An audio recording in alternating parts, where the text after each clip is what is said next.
di bawah cahaya lampu gas yang bergetar, di antara rak buku yang berdebu dan lorong kampus yang sunyi, seorang pelajar duduk dengan hati penuh harap. Ia percaya bahwa satu mawar merah akan menjadi kunci untuk membuka hati seorang gadis yang ia cintai. Namun ketika ia mencari di kebun, yang ditemuinya hanyalah mawar putih, dingin, pucat, seperti akal yang enggan berkorban demi perasaan. Malam itu, seekor burung bulbul mendengar keluh kesah pelajar. Suaranya lembut, penuh rindu, seolah memahami bahwa cinta sejati tak pernah mudah. Bulbul tahu bahwa untuk menciptakan mawar merah, ia harus memberikan sesuatu yang paling berharga, hidupnya sendiri.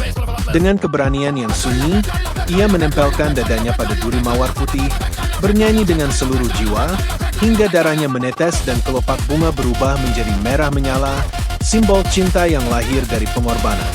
Keesokan harinya, pelajar membawa mawar itu dengan langkah penuh keyakinan.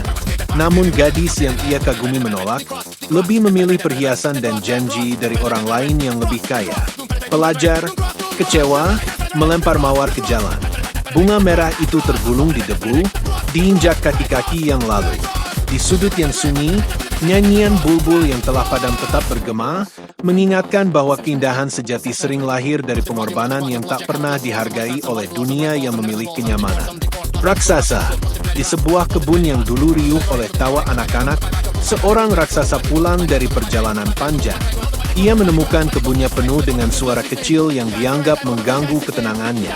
Dengan marah, ia membangun tembok tinggi dan menempelkan papan bertuliskan, "Dilarang masuk." Sejak itu, kebun berubah, rumput kehilangan warna, burung berhenti bernyanyi, dan musim semi seolah lupa jalan pulang. Kebun itu membeku dalam musim dingin yang tak berkesudahan. Anak-anak yang dulu berlari di bawah pohon apel hanya bisa menatap dari luar tembok, merindukan ayunan dan bunga yang pernah mereka kenal. Suatu hari, seorang anak kecil yang berani memanjat tembok masuk diam-diam. Ia tersenyum pada raksasa, dan senyum itu menembus lapisan dingin di hati yang selama ini tertutup.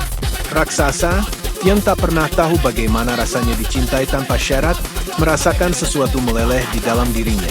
Ia membuka gerbang, membiarkan anak-anak kembali berlari. Salju mencair, bunga bermekaran, burung kembali bernyanyi, dan kebun bernapas lagi. Raksasa menemukan kebahagiaan dalam tawa anak-anak, dan kebunnya menjadi tempat di mana musim semi selalu hadir. Di akhir hidupnya, ia melihat seorang anak kecil dengan luka di tangan dan kaki, tanda kasih yang dalam.